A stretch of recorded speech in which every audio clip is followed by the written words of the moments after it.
എന്നാ പിന്നെ രമേശിനെ അറിയട്ടെ. വാ. വണ്ടിയിൽ ഇത്രയേറെ സാധനങ്ങളുണ്ടോ? ഇത് വണ്ടിയുടെ ഏത് സാധനം? അത് വണ്ടിയുടെ ആമാശേ. പണിയെടുക്കാം. രമേശ ചെറുകൂടലും കിട്ടി. അതെ അതെ, ഗിരിജനും ഗോവിന്ദനാശാരും തമ്മിലൊരു കശപിശ കേസ് നാണക്കേടാ. എന്താ ഗിരിജന്റെ പെണ്ണിനോട് ഗോവിന്ദനാശാരി എന്തോ. ഗിരിജന്റെ പെണ്ണ്? ഗിരിജന്റെ പെണ്ണെന്താ പെണ്ണ്? ഡ്രൈവർ വർഗീസ് പഞ്ചറാക്കിയ ടയർ പഞ്ചർ ഒടിച്ച് സ്റ്റെപ്പിനായിട്ട് കൊണ്ടു നടക്കുന്നു, അത്രയല്ലേ ഉള്ളൂ. അതെന്തായാലും വണ്ടി ഓടുന്നുണ്ടല്ലോ. ഇതിനിടയ്ക്ക് ആശാരി ഉളി വെച്ചോ എന്നൊരു സംശയം. നീ ഒന്ന് പറഞ്ഞു വരട്ടിയാ രണ്ടുപേരും ഒന്ന് അടങ്ങും.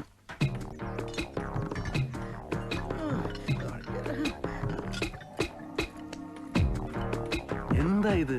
ഈ കാര്യങ്ങളൊക്കെ ഇങ്ങനെ പരസ്യമാക്കാം? ഞാൻ വളരെ രഹസ്യമായിട്ട് തന്നെയാണ് രമേശ ഈ വഞ്ചകന്റെ കാര്യത്തിൽ ഉളി വെച്ചത്.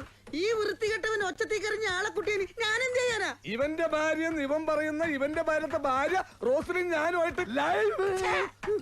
അതല്ല, ലൈഫ് ഇൻഷുറൻസ് അല്ലാതെ വേറെ അവിഹിത ബന്ധമില്ല. അവൾ LIC ഏജന്റ്, ഞാൻ പോളിസി എടുത്തു, അത്രേ ഉള്ളൂ. ആരോ പറഞ്ഞുണ്ടാക്കിയ അശ്ലീലം കേട്ട് ഇവരെന്നെ നാണം കെടട്ടെ, നാട്ടുകാരുടെ മുമ്പിൽ നാണം കെടട്ടെ. വൃത്തികെട്ടവൻ നട്ടപ്പാതിര നേരത്ത് തലയിൽ വെള്ളമുണ്ടോട്ട് എന്റെ വീടിന്റെ പരിസരത്തെ കൂടി പമ്മി പതുങ്ങി നടക്കണ് സ്ത്രീലമ്പടൻ. വെള്ളമുണ്ടാ? കള്ളം, പച്ചക്കള്ളം. ഇപ്പൊ മനസ്സിലായില്ലേ രമേശ, ഇത് രത്നം പതിപ്പിച്ച തുണയാണെന്ന്. എനിക്ക് വെള്ളമുണ്ടില്ല, വെള്ളമുണ്ടേ ഇല്ല. വെള്ളമുണ്ടോ വെള്ളമില്ല എന്നൊക്കെ ഇത്ര കൃത്യമായിട്ട് നിന്നോട് ആര് പറഞ്ഞു ഗിരിജ? എന്റെ പെണ്ണ് റോസിലി, പിന്നെ അപ്പുറത്തെ വീട്ടിലെ മനോജും. മനോജ്? അതേത് മനോജ്? ആ പട്ടിയുള്ള വീട്ടിലെ പട്ടി? പശു? പട്ടിയുള്ള വീടോ പശുള്ള വീടോ നമുക്ക് ഇന്ന് തീരുമാനിക്കാം. എന്റെ പൊന്നു രമേശ, എന്നെ ഇങ്ങനെ സംശയത്തിന്റെ നിഴലിൽ നിർത്തരുത്. ഞാൻ ഇപ്പോഴും അവിവാഹിതനല്ലേ രമേശ? ഒരു ഉളിയുമായിട്ട് ആത്മീയതയിലൂടെ മാത്രം നടക്കുന്ന സന്യാസിയായി എന്നെ കുറിച്ച് അപവാദങ്ങൾ പതരിപ്പിച്ചാൽ എന്റെ കുലഗുരുവായ പെരുന്തച്ചൻ പൊറുക്കില്ല രമേശ, പൊറുക്കില്ല. അത് ഞാൻ പെരുന്തച്ചനോട് സംസാരിച്ചോളാം. റോസിൽ ഞാനൊന്ന് കാണട്ടെ. ഞാനും അതുവരെ ഒരു കൊമേഴ്സ്യൽ ബ്രേക്ക്.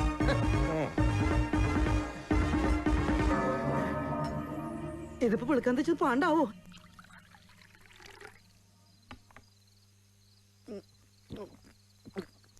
ഇപ്പോഴും ആശേരിയോടുള്ള കലി എനിക്ക് അടങ്ങിയിട്ടില്ല പാച്ചു.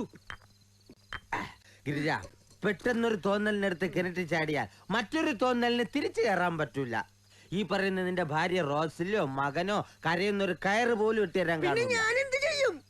നമുക്ക് അവനെ ഫിറ്റാക്കി എടുത്ത് പുഴയിലേക്ക് എറിഞ്ഞാലോ? അത് വേണ്ട, അവനും നീന്താൻ അറിയില്ല, അവൻ രക്ഷപ്പെടും. പിന്നെ നീ എന്ത് ചെയ്യും ഗിരിജ?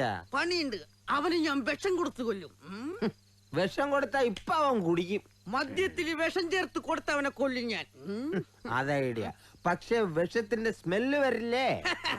സ്മെല്ല് വരാണ്ടിരിക്കാൻ ഒരു ഐഡിയ ഉണ്ട്. അതെന്താ? 1 ഗ്ലാസ് മദ്യം എടുത്ത് 1 ഗ്ലാസ് കൊടിയ വിഷം അതിനകത്ത് ചേർക്കണം. അതിനകത്ത് ഇത്തിരി കപ്പലണ്ടി പരിപ്പും ബദാം പരിപ്പും കുറച്ച് കുങ്കുമപ്പൂവും കുറച്ച് തേനും ഒക്കെ ചേർത്ത് ഇങ്ങനെ കലക്കി കൊടുത്ത പായസം കുടിക്കണ പോലെ അവൻ കുടിക്കണോ മോനെ? ഇത്രയും നല്ല സാധനമൊക്കെ കലക്കി അവന് കൊടുക്കുന്ന എന്തിനാ? അത് നമുക്ക് കുടിച്ചൂടെ? സോറിയടാ, ഞാനത് ഓർത്തില്ല. രമേശൻ പറഞ്ഞു വന്നോ, സാധനം മാറ്റി വെച്ചേക്കാം. വേണ്ട വേണ്ട, ആ വക ബഹുമാനമൊന്നും വേണ്ട. അല്ല, ഞങ്ങളിങ്ങനെ തമാശക്ക് ഓരോ കോമഡി ഒക്കെ പറഞ്ഞ് ആദ്യം നിന്റെ കണ്ണി കണ്ടന്മാരെ വിളിച്ച് വീട്ടിലെത്തിയുള്ള കള്ളുകൂടി കമ്പനി അവസാനിപ്പിക്കും. അപ്പൊ തന്നെ നിന്റെയൊക്കെ വീട്ടിലെ പാതി പ്രശ്നം തീരും. താൻ ഭാര്യ എന്ന് പറയുന്ന തന്റെ ഭാര്യ റോസിലി സ്ഥലത്തുണ്ടോ? അവള് ലൈഫ് ഇൻഷുറൻസിന്റെ കാര്യങ്ങളായിട്ട് കോടിപതിയായിട്ട് ഓടി നടക്കല്ലേ രമേശ? തുപ്പാരും വന്നല്ലോ. 100 ആയുസ. ചേച്ചിയുടെ കാര്യം പറഞ്ഞ് ഇപ്പൊ അങ്ങോട്ട് എടുത്തു വച്ചേ ഉള്ളു. രമേശിനെപ്പോ വന്നു? ആ ആശാരി ഗോവിന്ദൻ ഇവിടെ എന്തോ പ്രശ്നം ഉണ്ടാക്കിയെന്നറിഞ്ഞു, അതൊന്നും അറിയാമെന്നാ. അയാൾ ആള് ശരിയല്ല. അയാളുടെ ഒരു നോട്ടവും ചിരിയും. അയാളുടെ നോട്ടവും ചിരിയും റോസ്ലി എങ്ങനെ കണ്ടു? റോസ്ലി അയാളെ നോക്കിയപ്പോഴല്ലേ അയാൾ ചിരിക്കുന്നത് കണ്ടു.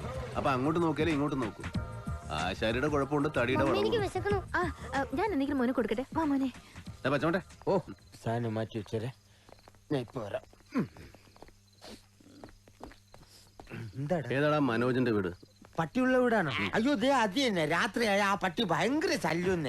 ഇനി നിന്നെ ഈ ഭാഗത്ത് എവിടെയെങ്കിലും കണ്ടാൽ, സത്യമായിട്ട് ഞാനിപ്പോ വേറെ ഭാഗം വഴി ഇവിടെ വരും. ഈ വീടിന്റെ ഏതെങ്കിലും ഭാഗത്ത് കണ്ടാൽ ഈ വണ്ടിയുടെ എഞ്ചിൻ ഞാൻ അഴിച്ചെടുക്കും. എഞ്ചിൻ ഉണ്ടെങ്കിൽ വണ്ടി ഓടൂ. അല്ലെങ്കിൽ തന്നെ ആശാരി അപ്പൊ കാശിക്ക് പോകുന്ന പറയാൻ നോക്കൂല. എനിക്ക് വയ്യ ആശാരി വരെ അന്വേഷിച്ചെടുക്കാം. ഏറെ വണ്ടി മദ്യപിച്ചുള്ള സത്യം വിളിച്ച് പറയുകയും ചെയ്ത്.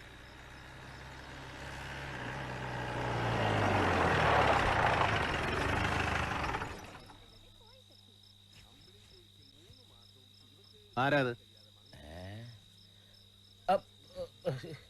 ആരാന്നാ ചോദിച്ചത്? ആക്രി ദാമോദരൻ എന്ന് പറയും. മാക്രിയ? അല്ലടാ, ആക്രി ദാമോദരൻ. അതാരാ? നിന്റെ തന്ത.